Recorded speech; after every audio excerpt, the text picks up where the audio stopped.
Muy buenos días, queridos hermanos y hermanas, especialmente como hoy estaremos celebrando el Día de las Madres, quiero dirigirme a ellas. También vale para para los hermanos, pero especialmente para las hermanas. En esta mañana quisiera compartir con ustedes de lo que la palabra de Dios nos dice. Las mujeres de la Biblia conforme al corazón de Dios. Con esto empezamos. En primer lugar, el padre de la fundación de el pueblo de Israel, Abraham. Por supuesto que hablaremos de Sara. Dios promete a Abraham un hijo. Génesis capítulo 15. Dice: después de estas cosas vino la palabra de Jehová a Abraham en visión diciendo: no temas, Abraham, yo soy tu escudo y tu galardón será sobremanera grande. Y respondió Abraham: Señor Jehová, ¿qué me darás, siendo así que ando sin hijo, y el mayordomo de mi casa es ese Damaseno Eliezer? Dijo también a Abraham: mira que no me has dado prole, y aquí que será mi heredero un esclavo nacido en mi casa. Luego vino a él palabra de Jehová diciendo: no te heredará sino un hijo suyo será el que te heredará. Y lo llevó afuera y le dijo: mira ahora los cielos y cuenta las estrellas, si las puedes contar. Y le dijo: así será tu descendencia. Y creyó a Jehová y le fue contado por justicia. Y le dijo: yo soy Jehová que te saqué de Ur de los Caldeos para darte a heredar esta tierra. Y él respondió: Señor Jehová, ¿en qué conoceré que la he de heredar? Y le dijo: tráeme una becerra de 3 años, y una cabra de 3 años, y un carnero de 3 años, una tórtola también, y un palomino. Y tomó él todo esto y los partió por la mitad, y puso cada mitad una enfrente de la otra, mas no partió las aves. Y descendían aves de rapiña sobre los cuerpos muertos, y Abraham las ahuyentaba.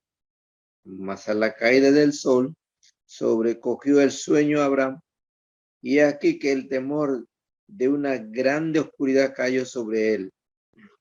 Entonces Jehová dijo a Abraham: ten por cierto que tu descendencia morará en tierra ajena, y será esclava allí, y será oprimida 400 años, mas también a la nación a la cual servirán, buscaré yo. Y después de esto saldrán con gran riqueza, y tú vendrás a tus padres en paz, y serás sepultado en buena vejez.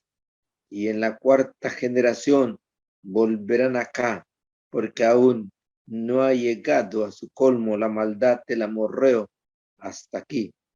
Y sucedió que puesto el sol y ha oscurecido, se veía un horno humeando y una antorcha de fuego que pasaba por entre los animales divididos.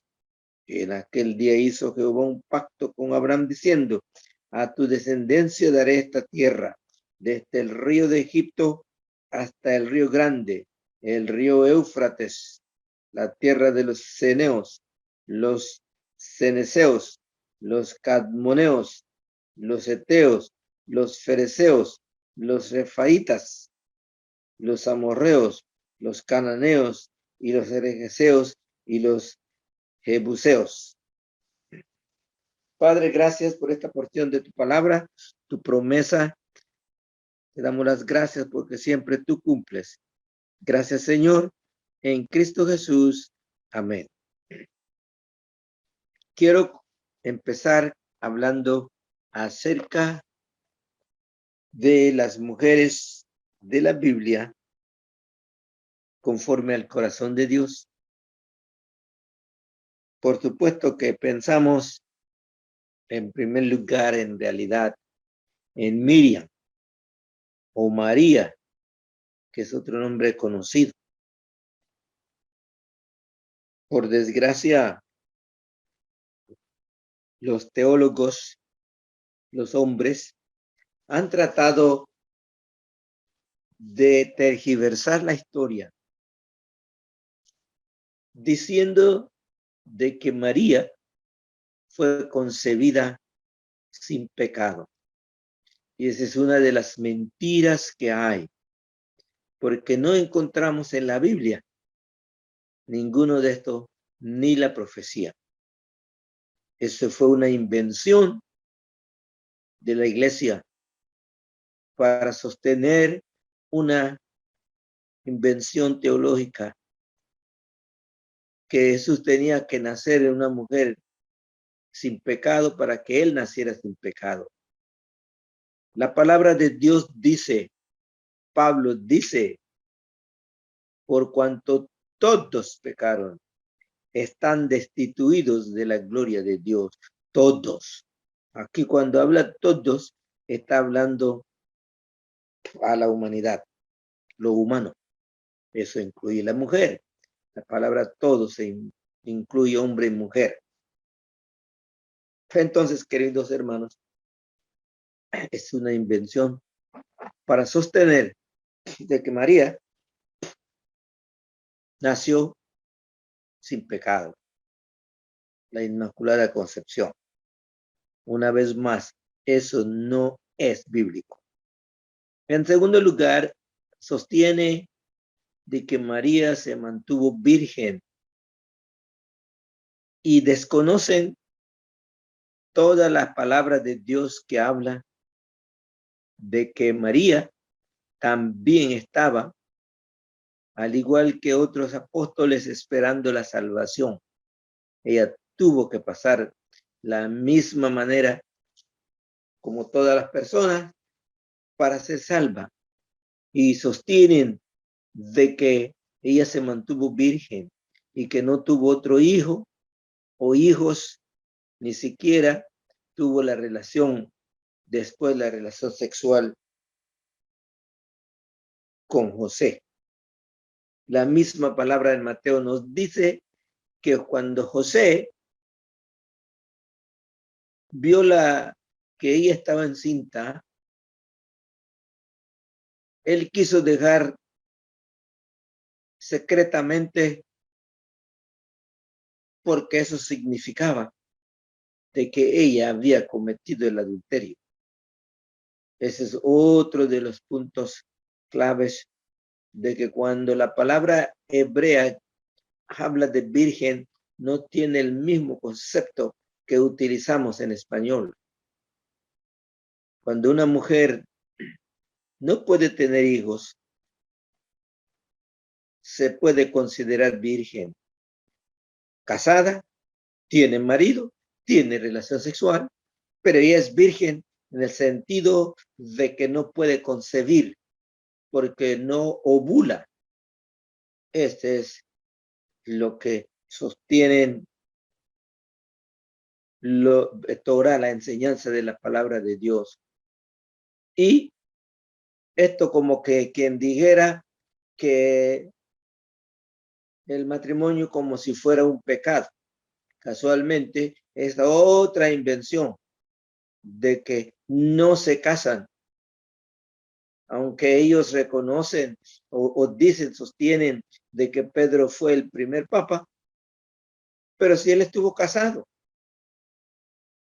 Por eso la palabra de Dios nos dice que Jesús llegó allá en Capernaum y luego fue a la casa de Pedro y la suegra de Pedro estaba enferma y Jesús la curó.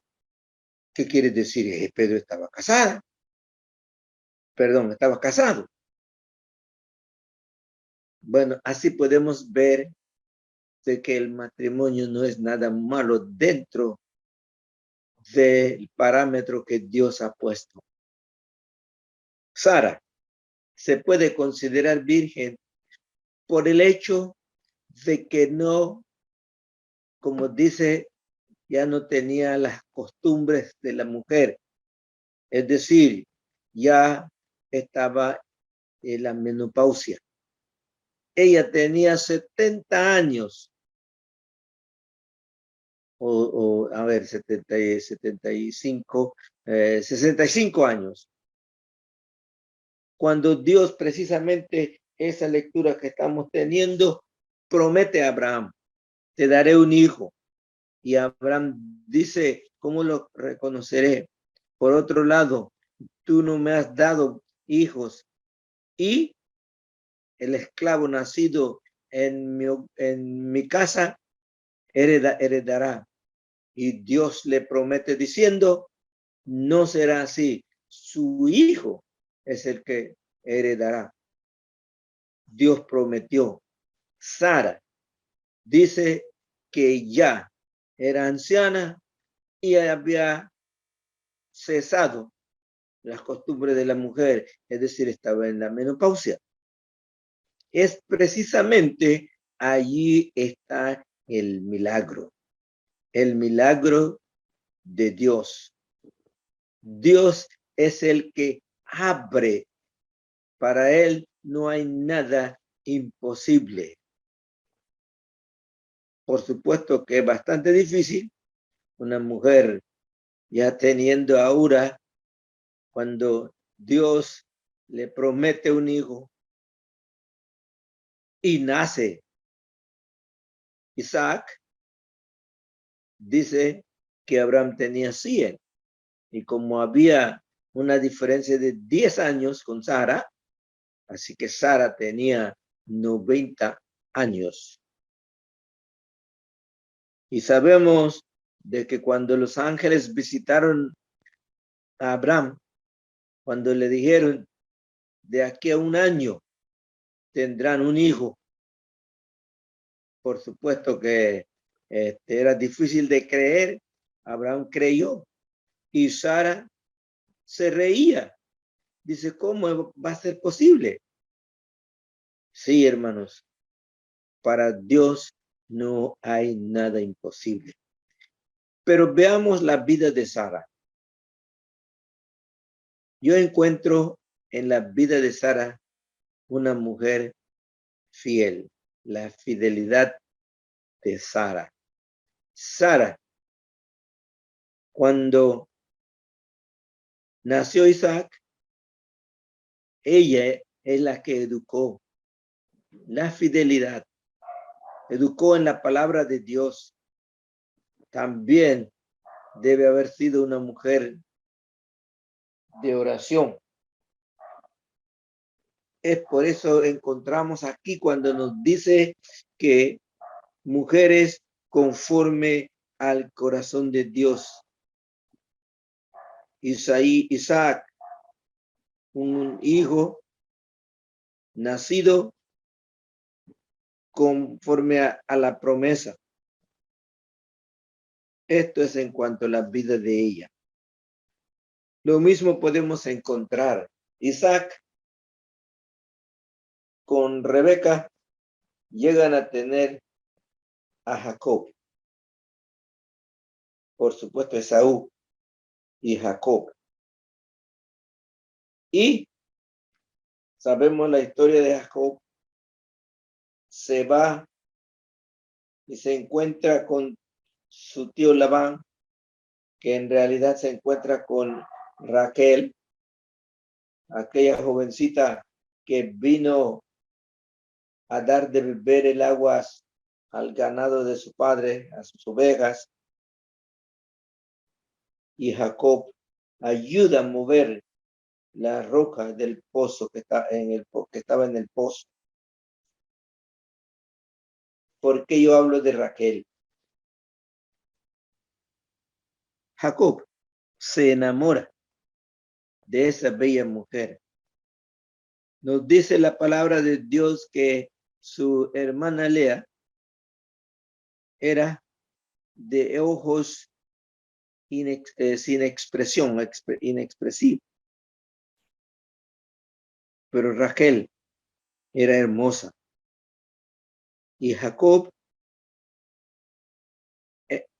pide casarse con Raquel, trabajar por ella los 7 años.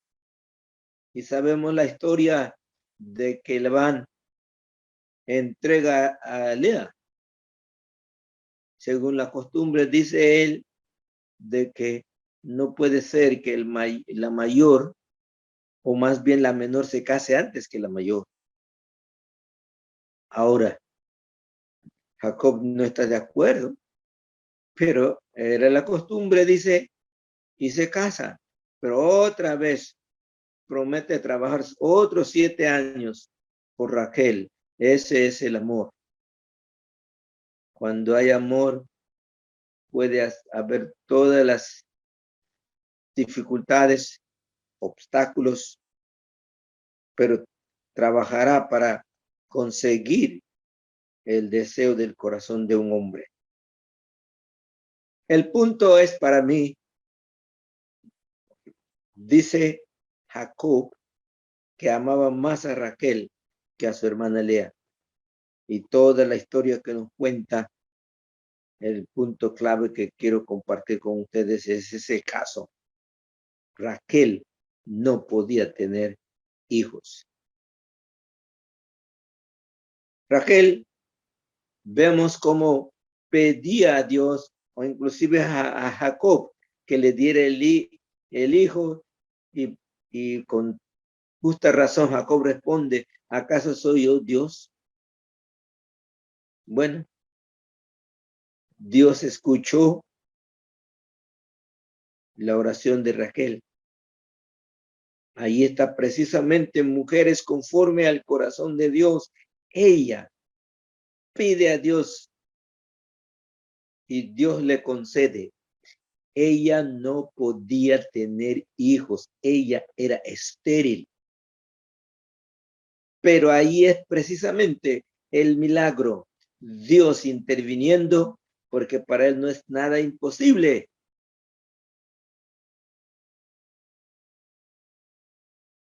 Raquel se queda encinta. José. Por eso es que Jacob amaba más a José que todos los otros hermanos. Y vemos ahí qué gran problema cuando un padre consiente a uno más que otros. Pero estamos hablando de Raquel, una mujer que debe haber enseñado a José, su hijo, en las palabras de Dios. Por eso es que vemos la vida de José. Cuando sus hermanos venden, cuando él está en Egipto solo, cuando vienen las tentaciones, el pecado, sí, las tentaciones, las pruebas, José se mantuvo fiel. Yo no tengo ninguna duda de que Raquel debe haber enseñado el temor hacia Dios. Vemos como José llega a ser el segundo después de Faraón. La mujer conforme al corazón de Dios. La enseñanza que ella dio a José. Luego, por supuesto, nació Benjamín. En ese nacimiento, Raquel muere. Camino que se iban hacia Jerusalén. Ahí es que murió. El punto clave para mí, la enseñanza que Raquel dio a su hijo José. Otro de los ejemplos que encontramos que para el hombre es imposible por el hecho de que ella era estéril. Me refiero a la mamá de Sansón.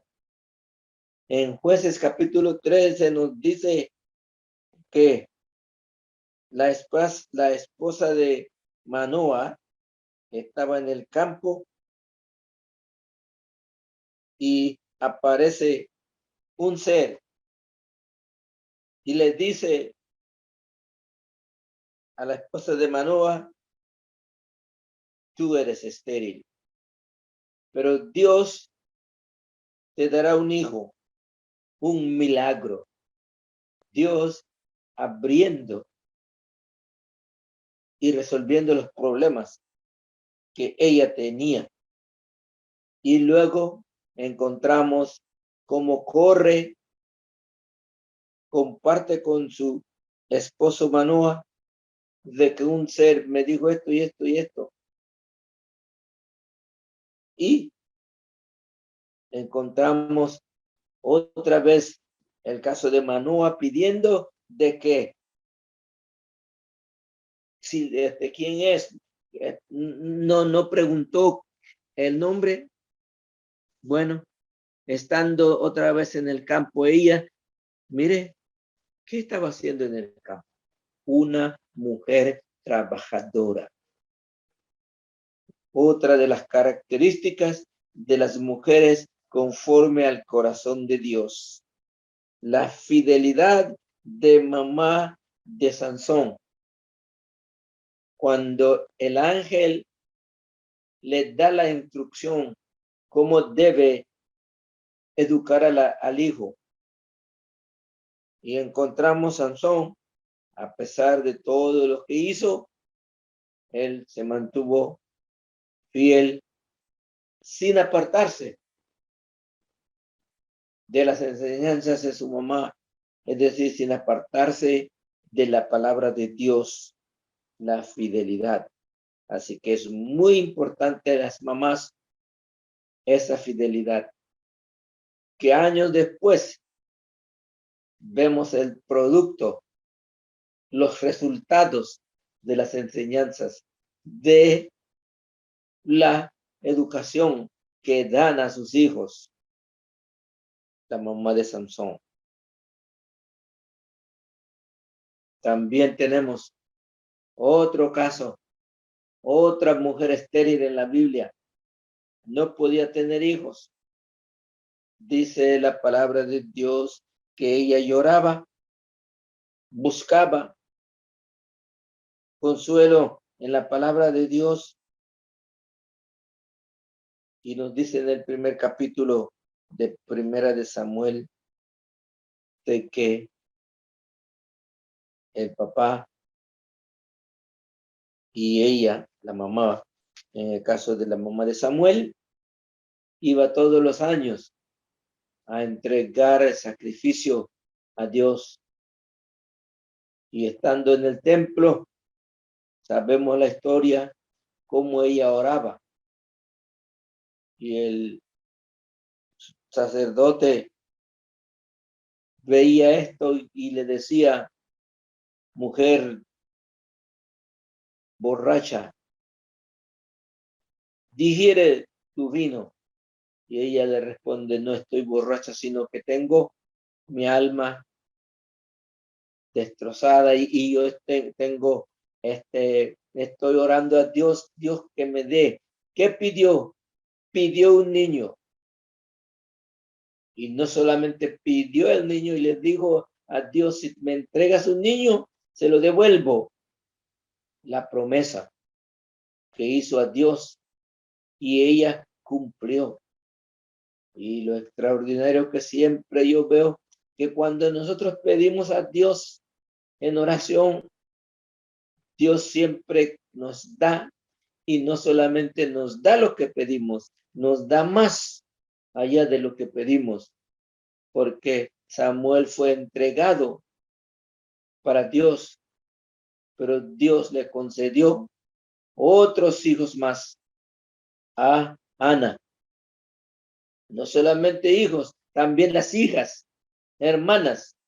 Eso es lo que nos dice en el siguiente capítulo. La mamá de Samuel, ella nos demuestra la mujer conforme al corazón de Dios, una mujer fiel, fidelidad. una mujer que prometió a Dios y cumplió. Una mujer como la mamá de Moisés, enseñando. Por eso es que Moisés encontramos allá, aunque esté en el palacio del faraón, él no se olvidó de Dios. ¿Quién le habrá enseñado? No tenemos ninguna duda de que los padres, sobre todo la mamá, y yo me imagino también esa mujer de mamá de Moisés, mamá de Samuel, siguieron orando para que Dios iluminara a sus hijos. Queridas hermanas, ese es el milagro de Dios.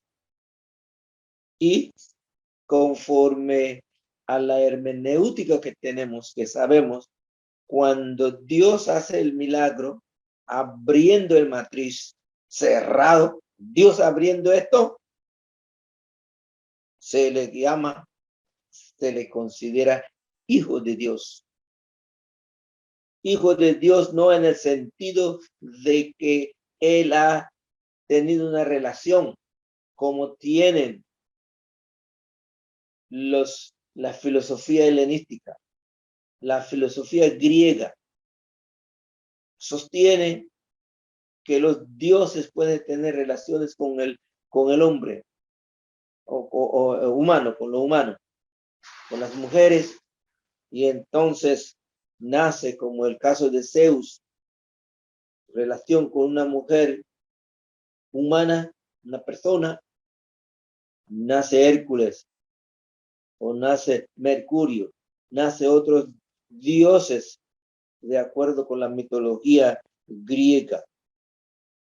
Y ese es el mismo concepto que se refleja en la palabra de Dios. Cuando Pablo oraba por el cojo de nacimiento y ese cojo se cura, todos empezaron a decir de que son los dioses que han bajado porque consideran a Pablo como Dios y su acompañante otro Dios. Ese es el concepto que piensan y tienen.